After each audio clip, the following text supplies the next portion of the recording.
Greetings, comrades, and welcome to the Eastern Border. This episode, well, as it's in Christmassy mood, is going to be a bit lighthearted than, in the usual episodes, so to speak. But then again, sometimes you have to talk about the good things. And what drove me towards this is the fact that everyone who has this deep nostalgia towards the Soviet regime and everything that happened there, people tend to remember, the good parts of everything. And one of the good parts was the ice cream. The ice cream was thick and it felt sort of fatty, I suppose, because there are a few words how I can describe a taste of something. But this Soviet ice cream, the white one, the vanilla one, has stayed in the memories of a lot of people, including myself, as, we had it in the 90s as well. It's something that has stuck with us for a long while, and we never even think where that came from and what happened with it, and why even we consider that thing to be tasty. And after my previous episodes, a lot of people wrote to me asking about, there were a lot of good things about the Soviet Union and all that stuff. And I thought, well, what made this Soviet ice cream so special? And for unknown reasons, I just went into some deep ends and looked at according to what regulations they were made, like standards of everything. Because one thing led to another, and I just thought that we should look at государственные общесоюзные стандарты, like state universal all Soviet standards, ГОСТы, as they were known, from государственный общесоюзный стандарт, GOST. And again, this made me think about various standards that they had and how it led to the deep end, and did some interviews and talking to people as well about this. And it turns out that, like I always say, if you look at how everyday lives are lived and how you go through the motions and all the little stuff that you maybe not even know at the time and you don't even notice, they change a lot.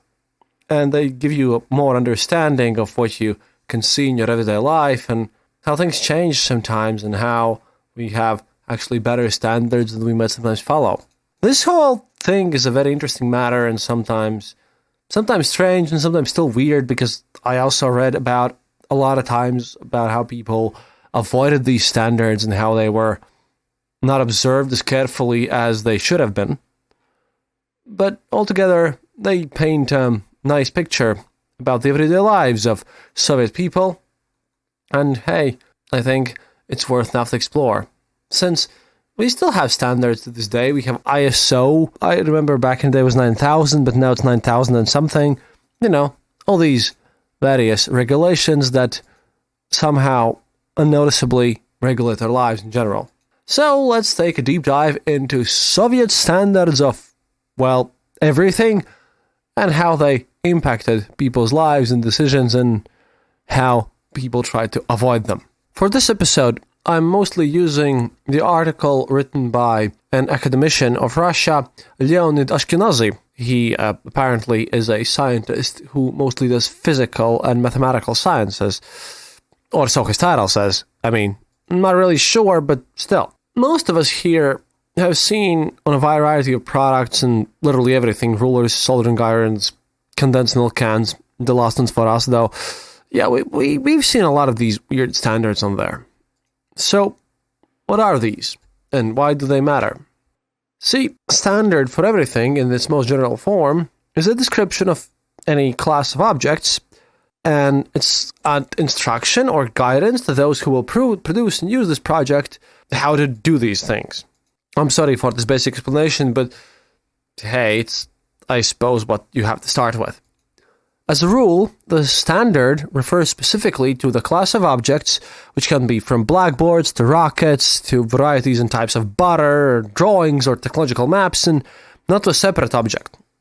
Although it's often said that there exists a thing like a programming language standard or whatever, but there's mostly talk about loose concepts. For some applications, more information is needed, for some, quite a bit less.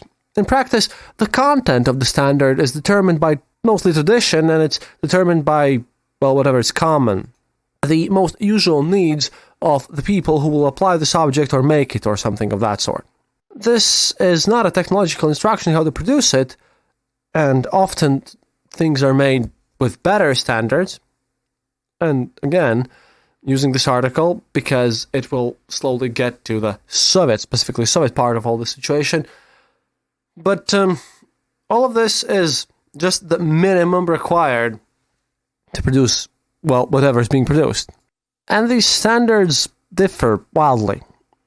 The most recent ones in Russia were adopted after the old GOSTs, which I'm talking about, had been, cancelled by Dmitry Medvedev, which has caused some issues, to say the least, among the populace. And of course, standards differ like everything else in several parameters, according to the class of objects and according to specific objects, and be they measurement or control methods and documentation or various food products or non-food products, according to the scope of the standards, but everything differs. But they exist, and government regulates a lot of things. However, in the Soviet Union, basically there were standards for mostly everything. And this is because, well, how did you survive in this whole Soviet Union system where everything was planned with the standards? And now I'm going to do a bit of a direct quote here. See, because when we talk about the Soviet Union, we have to remember that we're talking about a system, because people don't understand what planned economy really is. A lot of you probably have learned at school or someplace else, or maybe on my show even, that we had standards for everything and everything was centrally planned. However, what everything actually means is a bit of a different story. So, I'm going to give you a quote from my academician about how the system actually worked. And this is going to be a long quote, so at the end quote, sexy tone is going to be at the beginning maybe. But hey, Soviet standardization, even of podcasting, comrades. Leonid Ashkenazy writes, "When I worked at the Ministry of Electrical Industry and in the Economic Council, I had to represent many times in the GOST standard, the organization that set the standards at the state level, the very same GOST that this episode is about, the side of the standard developer if the product belonged to the specialization of the Ministry of our industry. At the meeting of the GOST Standard Collegium, which approves of the standards, this whole thing is presented by the GOST Standard Department, which considered the project with the participation of the developer and consumers. This department tried in every possible way to reduce the number of errors and disagreements with which the project was presented at the meeting of the board, because obviously there were meetings and disagreements every time. But even in the absence of disagreement at the meeting, there could be surprises. For example, when the standard for contractors' electrical equipment was approved, the department presented the standard without controversy. Chairman of GOST Standard, then Andrei Yerofeyevich Vyatkin, before the verdict, always asked a question addressing both the members of the GOST Standard Collegium and the representatives of the supplier and consumer invited for this talk. Who has any comments? And then, in my opinion, a representative of Glavsevmorput, main directorate of the Northern Sea Road, stands up and says that he categorically objects to the approval of this standard, since for contractors, the permissible ambient temperature is indicated from minus 25 Celsius and we have 9 months a year that the temperature is lower. Andrei Yerofeyevich says, indeed, what then to put on a fur coat in the contractors? Return the project for revision. Everything. Next question. I participated in the work of departments so many times that even I received a diploma on the occasion of the 40th anniversary of standardization in the Soviet Union, and knew all sorts of stories related to standards. Here's one that came in handy for me. It was probably in 1954, maybe 1955, and the apparatus of the Council of Ministers, which was located in the building on the Red Square, was sharply reduced, and the building began to be repaired for revolutionary use. Mostly party use, I suppose, in this case, because at that point, revolutionary use could mean a lot of things, but he says revolutionary use, I probably translate it to party usage, I suppose. During the time that has passed since the 20s, and perhaps in the revolutionary years, some display windows were broken and there were wooden checkered frames, in which ordinary-sized window panes were inserted. For repairs, you needed to have these large display glasses, and, all the panes and everything. On the surviving glass, in the corner with the hydrofluoric acid, the data of manufacturers such as Drushkov Glass Factory had been etched into. The organization conducting the repairs of GUM products had asked this plant and contacted it and got an answer from them that it was impossible to make glasses of this size. Then they were asked, well, how was it that you could make this glass for our windows before the revolution, and now you couldn't anymore? But the answer was kind of stunning. Yes, we did produce this glass before the revolution, but now our machinery has been worn out and there is no gość, the standard for windows of this size, so it was written off and now we can't make such glass panes anymore. We could buy them in France, but it's not easy to get the money for it. So the question went to the Council of Ministers. And in addition to allocating currency, Viatkin was reprimanded for shortcomings in the standard for this whole matter. Now, several years passed in the meantime. The standard for electrical steel for the magnetic cores of electrical machines and transformers is submitted for approval by the state standard. They considered that a bit, and after considering a project developed by metallurgists, it was possible for the Standard Department to agree on all controversial issues except for one: the maximum sheet size for high silicon transformer steel. The electrical industry demanded 1,000 by 2,000 millimeters, that is, the same maximum size that was envisioned for low silicon steel, the so-called dynamo steel. It was possible to make transformer steel in sheets of the required size, but the metallurgists had difficulties. High silicon steel was literally brewed. Sorry for the weird thing, but this is how this whole thing has been translated in English, and sometimes it surprises me as well, by the Верхний Исческий plant, whose rolling mill could not produce a width of more than 750 millimeters, and the Zaporozhye plant, which had a 1,000 millimeter mill, and they cooked only low silicon steel, which means that you can make it in one place and roll it into another, and it doesn't work. The Metallurgy Department of Gosstandard prepared the decision of the board on the approval of the standard without taking into account the requirements of the electrical industry. Now, this is kind of a bit of a telling thing of what we're going to look at this episode because, this stuff happened. If we would be living by the standards set in the USSR, I bet that we all be eating the famous Soviet ice cream and living much more better. Hello there, thank you for tuning in into another episode of The Eastern Border. We are so happy to announce that this episode is brought to you by our friends at Rusansov.com.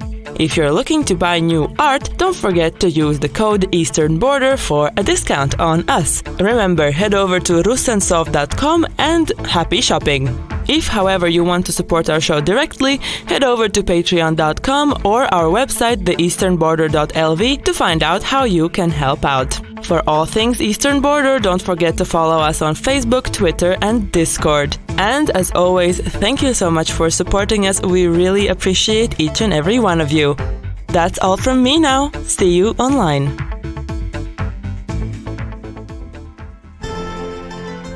This podcast brought to you by RussianVoiceovers.eu. Enjoy!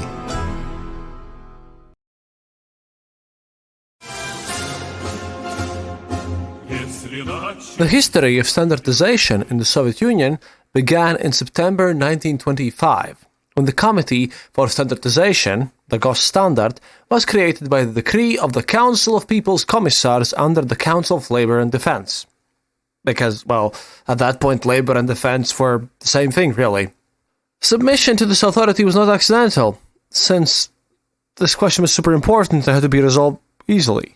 How useful and safe a product and food and anything else could be for humans and could be used for the Red Army. These were more pressing issues at the time, so of course the first document that was published, the OST-1, was called Wheat, Selective Grain Varieties. Later, documents had the following form of GOST and 5-letter number, 2-letter number. For example, gas-shielded arc welding, welded joints, rules for those. Moreover, the last 2 digits of this indicated the year when the number was adopted, and the document whole came into power. It is curious that if the old GOST thing was withdrawn from circulation at all, then this number was no longer assigned to the new one. Withdrawal of GOST occurred in the event that a previously certified product after some time ceased to be produced on an industrial scale. For example, there was a standard of clamp, horse harness. Since the number of GOSTs continued to grow, by 1941 there was 8,600 of them, it was necessary to create a very kind of deep system. A kind of a guidebook with which, you could find the required document. Although these days that's extremely hard. And that is how the classifier of state standards of the Soviet Union, with a strictly hierarchical alphanumeric code system, was born. For example, there is a heading of this besides condensed milk and ice cream and various meats, but then we also have Exhibit A, Mining Engineering, Minerals, which include the general ores and regulations for mining, or A3, Metallic Minerals / ores. Despite the seemingly iron logic of this whole standard thing, there were shortcomings in the matter of standardization. For example, various amendments were made to GOST at various times. A lot of things were sensible in these products, and like I said, if everything was made according to them, then plans would be fulfilled and everything would be nice. Except sometimes, like you probably heard in previous episodes, the standards were so high that you couldn't physically make products in quantities large enough to do the plans, so, people occasionally just drop the plans and lower quality products, TM, were put in place to just fulfill the plan and carry on doing, what they had been doing previously, just to fulfill this whole affair of planning, because people wanted to, live and endure whatever difficulties came up to them. And, a lot of specialists who were intended to work on these plans or just, leading positions in kind of factories, but not the very leading, mid-level managers basically wanted to show their superiors that they did not receive a salary for nothing and that they were actually mattering in the workplace. And so a lot of these GOSTs were just invented, various standards and various practices that would lead to better quality, at least on paper, were just justified because, some people somewhere who were parts of engineers, they had to invent something just so that you could ensure that you follow the standards, and let's make some standards just in case.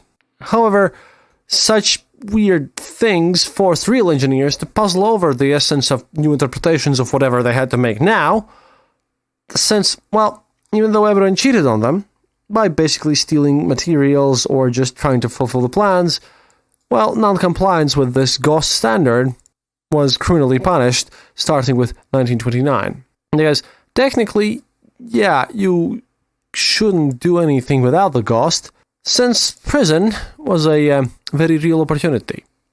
Therefore, the employees of the scientific and technical information bureaus at the enterprises, the people who actually made stuff, having received the sheets with the changes to the GOST, carefully cut them out and pasted them into the corresponding GOSTs. Because, if the GOST changes, you just slap over the new changes with care and sometimes pretend that you ignore them, because we have a plan to fulfill. Plus, an errata full of a list of noticed typos was added both in the main document and its amendments. So after a while, a 20-page brochure on how to make stuff with all the amendments and all the changes and all the let's make another amendment because the previous ones don't work could change into a rather chubby book. Thus, every 10 years, the main standard was revised, and as a result, an updated document with the same number was published, but amended with the year's change. However, in parallel with the main document, there were several more, as with everything, official and unofficial ones. There were industrial standards and technical specifications which were developed in the whole depth of ministry apparatus for products and work regulations if they were not previously recorded in the GOSTs. Guess what happened with those? They also were updated by neat ideas of let's make the bosses love me so much that I'm just gonna throw something in there for no reason whatsoever. Because, indeed, why would an electronic engineer know about the peculiarities of some kind of spindle of the winder key of a weaving machine and textile workers by the process of testing microcircuits in the cold using nitrogen. This is a direct quote, by the way. I love this comparison. It's just one of the amazing things that I get from this work. And building codes and rules were a part of these GOSTs as well, and they were referenced by architects and foremen. And they also belonged in the same category. Another type of standards of those times were documents regulating the joint technical activities of the countries of the socialist community.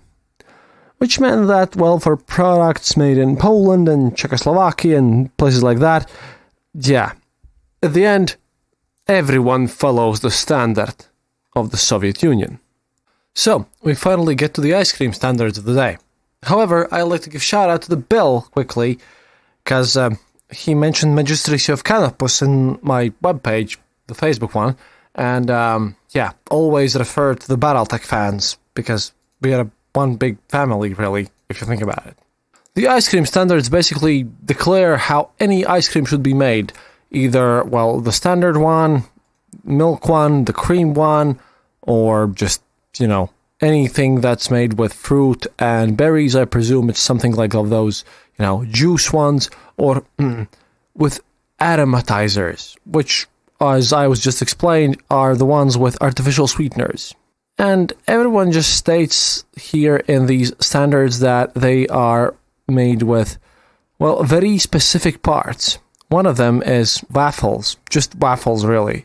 So standards do not determine that you should really show some quality of what's inside the waffles, just the waffles, which is pretty nice. Also, there was a certain procedure of how exactly this whole thing should be mixed together with hand and or literally with a machine. Also, you apparently couldn't sell out of wholesale sales with the big boxes the ice cream in any container over 250 grams, and that had its own standards too. Everything was standardized, even the amount of, well, if you're making ice cream with some marmalade in it, then the marmalade content has to be at least 6%. Weirdly enough, one of the strangest things is that in the chocolate ice cream, you can have cocoa powder no less than 2%, and or chocolate no less than 6%. Well, apparently 6% of chocolate in anywhere is, well enough, but that's still a pretty high number. Also, well, standard ice creams cannot be served or sold anywhere in the Soviet Union, according to this GOST and others, in temperature lower than minus 12 degrees, but the fruit and berry ice creams should be served at the temperature of, well, minus 10 degrees. There are a lot of rules there. A ton of rules, most of them, well, we would find funny today. Some of them are just strange, but they all exist, and some of these rules were, as you can see, about the quality and the produce that you could use. Some of them, well, mostly about the production methods. It was weird, and next episode we're going to look at all the rules that break them, but currently, to be honest, I am just a bit too tired to continue, so this will have to suffice for now. Because, well, health problems, once again, during our very cold winter, let me know about all the situation. What can you do? Anyway, standards are a bizarre thing. We'll get some more interviews, but for now, do svidaniya, товарищи, and I hope you enjoyed the episode.